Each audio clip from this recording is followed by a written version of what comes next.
है ना बच्चों, है ना।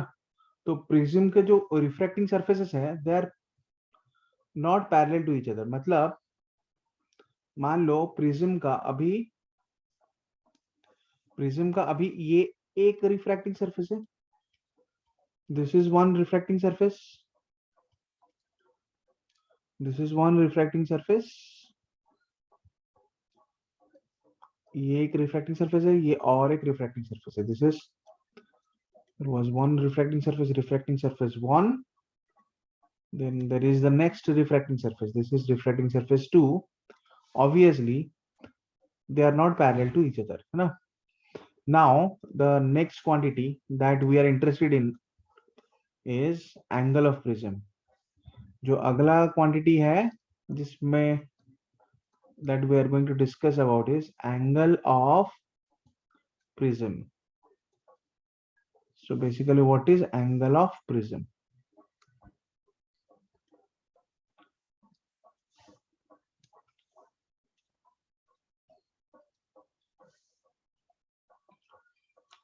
Angle of prism, ठीक है ना।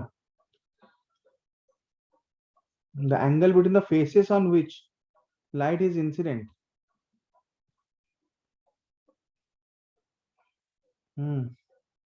The angle between the faces on which light is incident, है ना, and from which it emerges, है ना। तो एंगल ऑफ प्रिज्म क्या है, ये जो दोनों रिफ्रैक्टिंग सरफेस है, रिफ्रैक्टिंग सरफेस 1 और रिफ्रैक्टिंग सरफेस 2, इनके बीच में जो एंगल है इसको बोलते हैं एंगल ऑफ प्रिज्म, है ना। So basically what is angle of prism? The angle between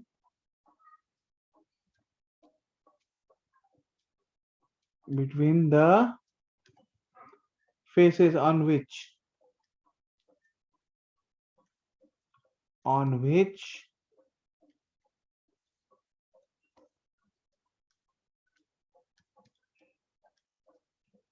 light is incident,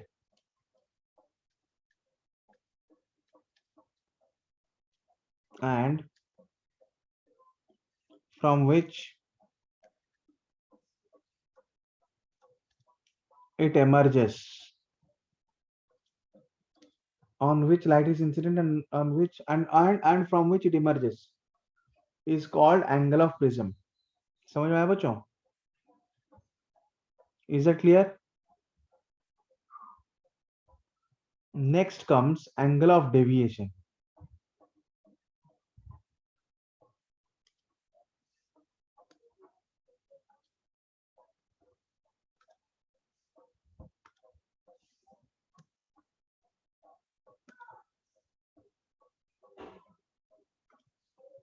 Next comes angle of deviation।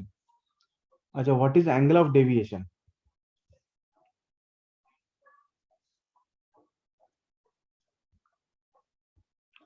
So basically what is angle of deviation? चलो मैं बताता हूँ what is angle of deviation, मैं बता देता हूँ, ठीक है ना।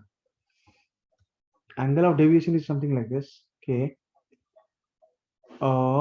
मान लो the next point that we'll discuss here is angle of deviation। मान लो इंसिडेंट, एक रे इंसिडेंट है, उसका 2 बार रिफ्लेक्शन होगा, है ना। तो जितना टोटल डेविएट करेगा that is called angle of deviation. The next thing that we'll study here is angle of deviation।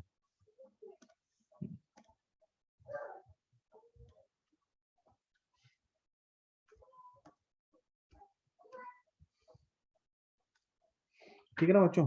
Okay, so angle of deviation में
ठीक है ना बच्चों, है ना।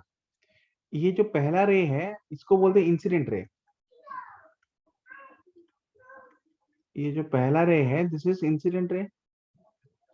ये तो रिफ्रैक्टेड, एक बार रिफ्रैक्शन होगा तो सेकंड रिफ्रैक्शन हो रहा है, ये जो रे आ रहा है बाहर, तो इसको क्या बोलते हैं, इसको बोलते हैं एमरजेंट रे। इसको क्या बोलते हैं, एमरजेंट रे। ठीक है ना। अब देखो बच्चों, बेसिकली एंगल ऑफ डेविएशन क्या होता है। मान लो ये जो है, ये जो लाइन है ये किसका लाइन है, this is the line of angle of incidence, या फिर this is line of incident ray basically. मतलब इंसिडेंट रे का ये डायरेक्शन था, लेकिन फाइनली क्या हो रहा है कि जो रिफ्रैक्टेड रे है, जो फाइनल एमर्जेंट रे है, वो कुछ ऐसे जा रहा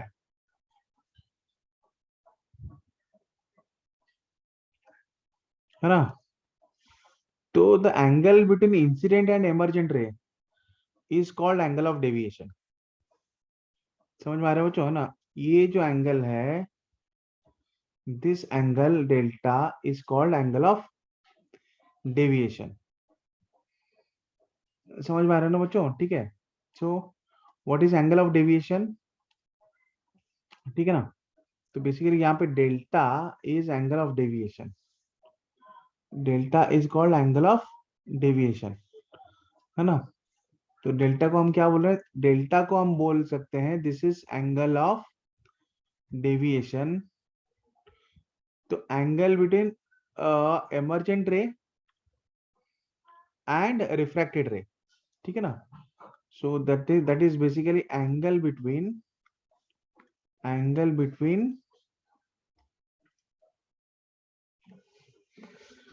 emergent ray and incident ray, sorry, angle between emergent ray and incident ray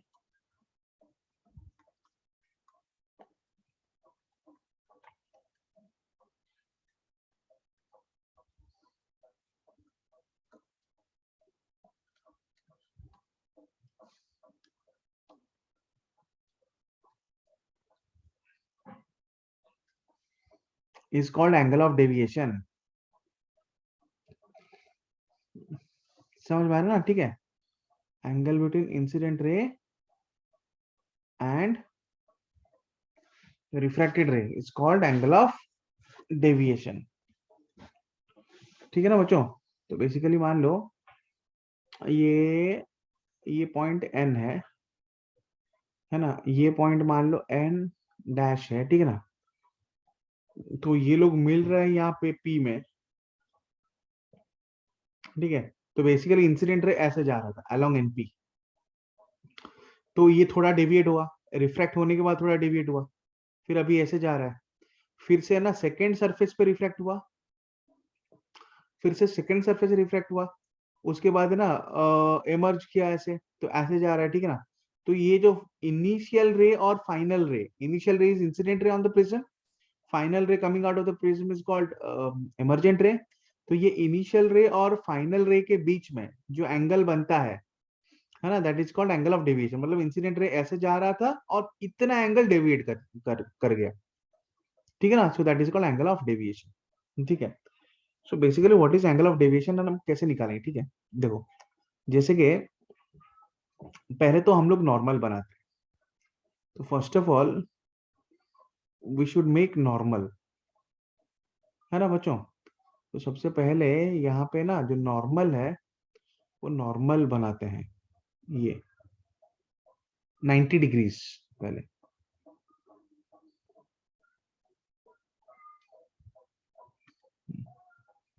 ये एक नॉर्मल है, ठीक है ना। दूसरा और एक नॉर्मल ऐसा है,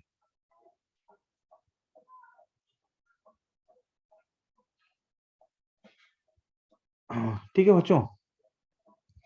ये दोनों नॉर्मल है ना। तो normal at the first refracting surface और normal at second refracting surface, N1 है, ये N1 है, नॉर्मल N1, ये N2 है ना। तो basically N1 and N2 are normals to refracting faces, to refracting faces of the prism.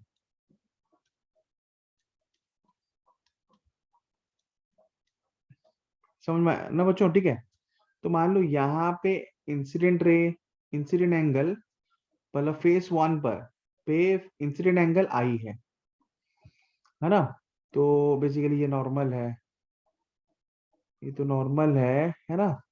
तो मान लो ये हो गया R1 is refracted angle in the first face, R2 becomes again refracted angle at the second phase, ठीक है ना? और बाहर में ये जो एंगल है दिस बिकम्स इमर्जेंट रे, बाहर में ये जो एंगल है दिस बिकम्स इमर्जेंट रे, ठीक है ना?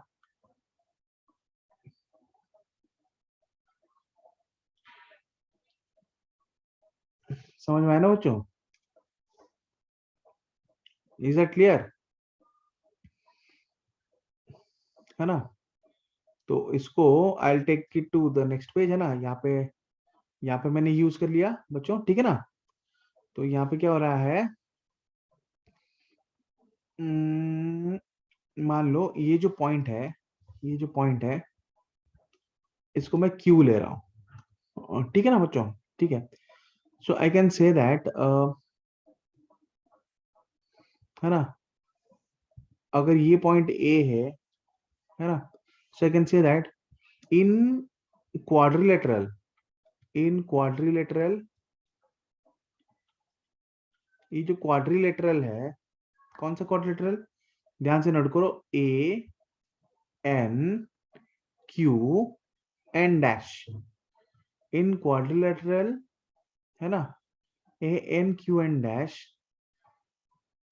Opposite angle, sum of opposite angles 180 degrees होगा क्वाड्रिलेटरल में, क्योंकि ऑलरेडी ये क्वाड्रिलेटरल में जो नॉर्मल के पास जो एंगल है वो ऑलरेडी परपेंडिकुलर एंगल्स ये क्वाड्रिलेटरल में, है ना?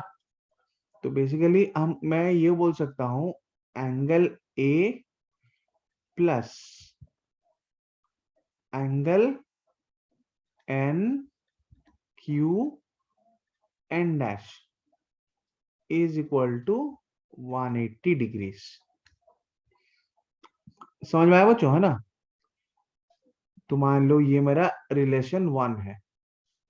Similarly in triangle N N dash Q, in triangle n dash q, r1 plus r2 plus, है ना, r1 plus r2 plus angle n q n dash equal to again 180 degrees, है ना, implies r1 plus r2, ये कितना होगा? That is equal to 180 degrees, है ना? r1 plus r2 आ गया, sorry sorry sorry sorry sorry sorry, implies r1 plus r2 is equal to angle a। मान लो ये हो गया हमारा रिलेशन 2, है ना? So from 1 and 2 we get, है ना, r1 plus r2 is equal to a from 1 and 2। समझ में आ रहा है बच्चों, है ना? तो ये रिलेशन हमको मतलब है ना, रिलेशन 1 और रिलेशन 2 से हमें मिला कि r1 plus r2, ये जो दोनों रिफ्रैक्टेड एंगल्स हैं इनका जो मेजर है that is equal to a। समझ में आया ना? ठीक है, एक्चुअली ये जो एंगल ऑफ डेविएशन है, ये जो एंगल ऑफ डेविएशन है ना, मैं बोल सकता हूं कि for triangle N P N dash,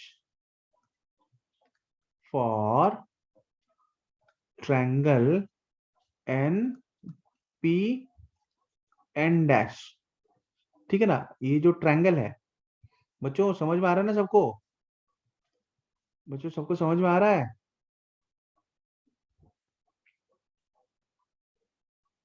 in triangle N P N dash. Okay, triangle NP N dash में एंगल है ना P N N dash plus angle P N dash N है ना is equal to angle of deviation, angle P N N dash plus angle P N dash N is equal to angle of deviation delta. समझ में आया ना बच्चों, है ना, angle P N N dash plus angle P N dash N is equal to angle of deviation delta. ठीक है ना। वाई, ये क्या हुआ, ये हो गया property of exterior angle.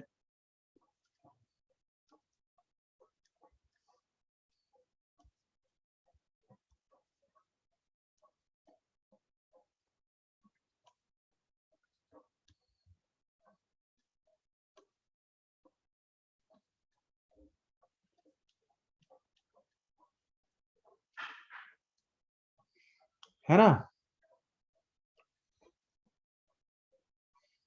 Okay, तो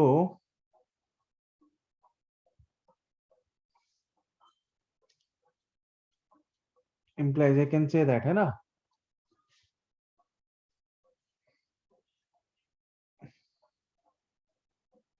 angle P N N dash क्या होगा, that is equal to I minus R one. अगर ध्यान से देखो तो angle P N N dash क्या होगा, आई माइनस आर वन, और ये एंगल पी एन डैश क्या होगा, that will be equal to E minus R two. ठीक है ना, तो I can say that implies I minus R1 plus E minus R2 is equal to angle of deviation delta. Now that implies I plus E minus of R1 plus R2 is equal to angle of deviation delta, है ना। That implies I plus E minus R1 plus R2 क्या है, angle of prism, that is equal to delta। तो ये मुझे relation मिल गया यहाँ पे, I plus E minus A is equal to delta. So this is basically one relation that I am getting, है ना। So this is a relation for angle of deviation. तो बच्चों बेसिकली ये क्या हुआ, this is relation for angle of deviation. Is that clear students.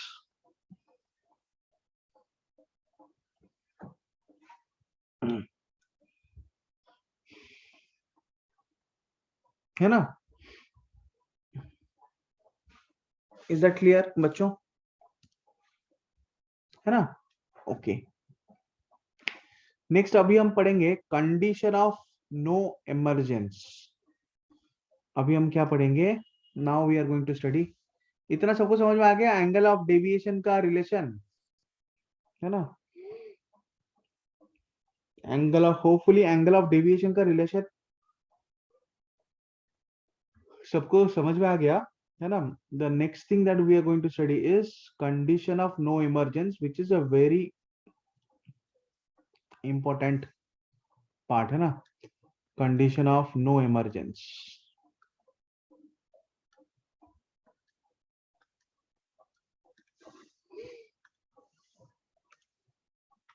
Condition of no emergence मतलब कोई भी हाल में, है ना, मतलब वो प्रिज्म कैसा होना चाहिए ताकि कोई भी हाल में, है ना, for whatever incident ray there will not exist there will not exist any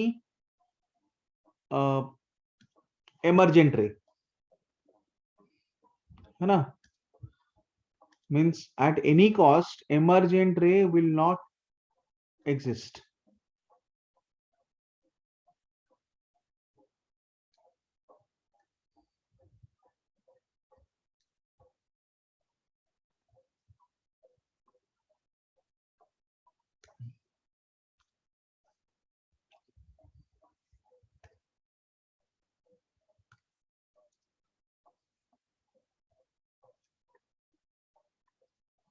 समझ में आया ना? ठीक है, मतलब वॉट एवर भी द इंसिडेंट रे, तुम कोई भी इंसिडेंट ले जाओ, है ना, वॉट एवर में भी द इंसिडेंट एंगल, है ना, और वॉट एवर में भी द इंसिडेंट रे, कैसा भी इंसिडेंट रे हो चाहे, यहाँ पे वॉट एवर कैसे भी इंसिडेंट रे ले लो, है ना, you might take any incident ray of whatever angle you like, है ना, देयर विल नॉट एग्जिस्ट, है ना, एनी एमरजेंट रे, ठीक है ना, emergent ray won't exist, है ना,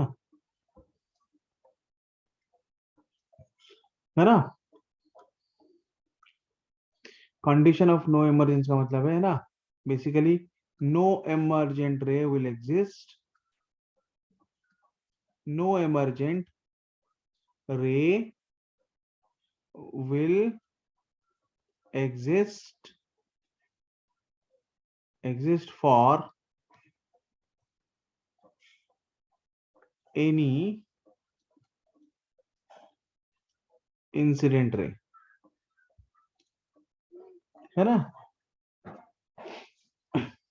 कोई भी इंसिडेंट रे आ जाए, है ना, वो रे एमर्ज ही नहीं करेगा, है ना, no incident ray will emerge, है ना, no ray incident on the prism, है ना, will emerge out of the prism, या फिर इसका मतलब है नो रे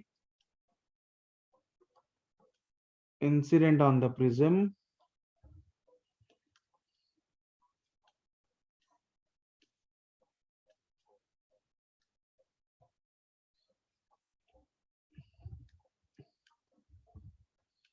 will emerge out of the prism,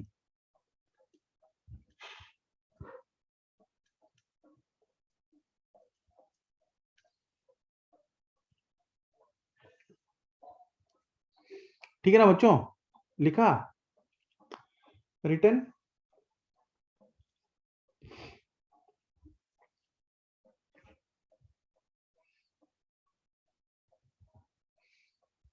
तो इसका क्रिटिकल कंडीशन क्या है ना, means if emergent so the critical condition for it is that there will be मतलब maximum angle of emergence हो सकता है, that is the grazing angle of emergence, ठीक है ना, मतलब ग्रेजिंग इमरजेंट रे हो सकता है, तो इसका जो क्रिटिकल कंडीशन है या फिर है ना, इसका जो मान लो लिमिटिंग कंडीशन है ना, कि कहां तक हम जा सकते हैं ना, तो वो ऐसा हो सकता है कि मान लो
है ना बच्चों, तो मान लेते हैं कि मैं कोई भी अ,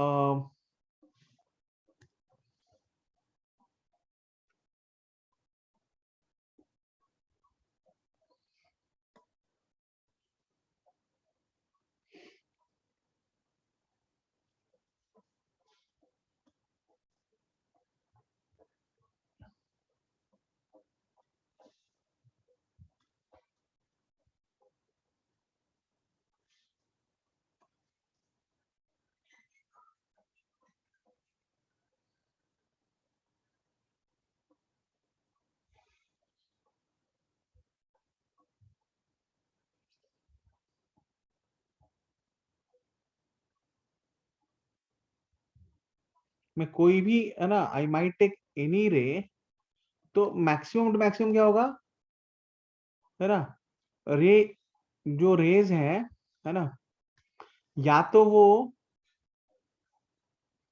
या तो मतलब है ना टोटल इंटरनल रिफ्लेक्शन हो रहा है, समझ में आ रहा है बच्चों, है ना, तो या तो टोटल इंटरनल रिफ्लेक्शन हो रहा है ना, या फिर है ना ये हो रहा है कि वो ग्रेज कर रहा है, मतलब एमर्जेंट रे, है ना, ग्रेजिंग एमरजेंस है ना, या फिर emergent ray is grazing along the face, second face, समझ में आ रहा है बच्चों। तो बेसिकली क्या हो रहा है, या तो टोटल इंटरनल रिफ्लेक्शन हो रहा है, या फिर है ना जो एमर्जेंट रे है दैट इज ग्रेजिंग एमर्जेंट रे, है ना। सो द मतलब है ना, सो यहाँ पे जो मतलब है ना, जो मान लो थ्रेशोल्ड कंडीशन है, या फिर ना जो ब्रेक पॉइंट है ना, या फिर जो मान लो क्रिटिकल पॉइंट है ना, तो क्रिटिकल पॉइंट क्या है यहाँ पे ना, या फिर कट ऑफ जो है ना, मतलब कंडीशन का क्रिटिकल पॉइंट, या फिर कंडीशन का जो मतलब है ना लिमिटिंग है, या फिर ना कंडीशन का जो क्रिटिकल पॉइंट है ना, मतलब या फिर थ्रेशोल्ड पॉइंट है ना, तो वो है कि है ना एट बेस्ट है ना, द रे विल द एमर्जेंट रे विल बी, है ना,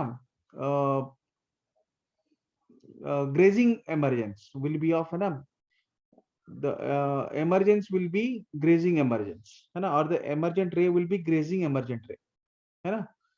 तो so to analyze, है ना, to analyze, है ना, the condition of no emergence, है ना, we take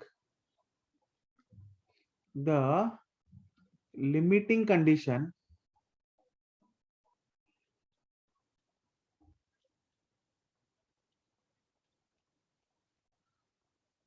of grazing emergence,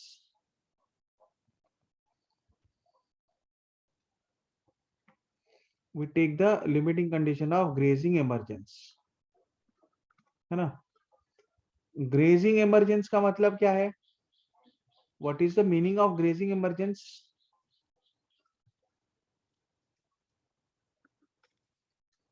So when I am saying grazing emergence, what does that mean? Grazing emergence means,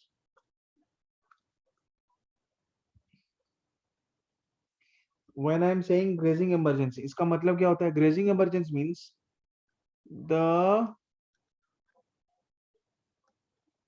refracted ray, or है ना, the emergent ray, the emergent ray, है ना, will be, है ना, along the second refracting face of the prism,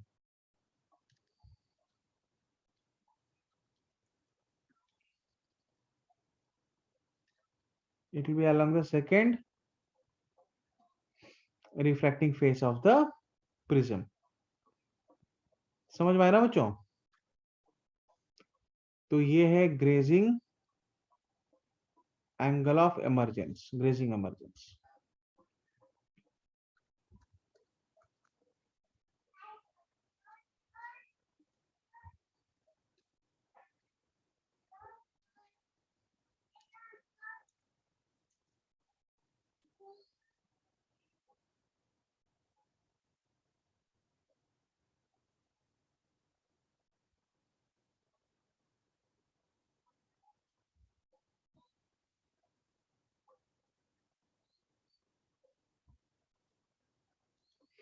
समझ में आया? ठीक है ना? तो ग्रेजिंग एंगल ऑफ इमरजेंस का मतलब है कि यहाँ पे परपेंडिकुलर खींचते ये जो नॉर्मल है, तो ये जो एंगल ऑफ इमरजेंस है, एंगल ऑफ इमरजेंस मस्ट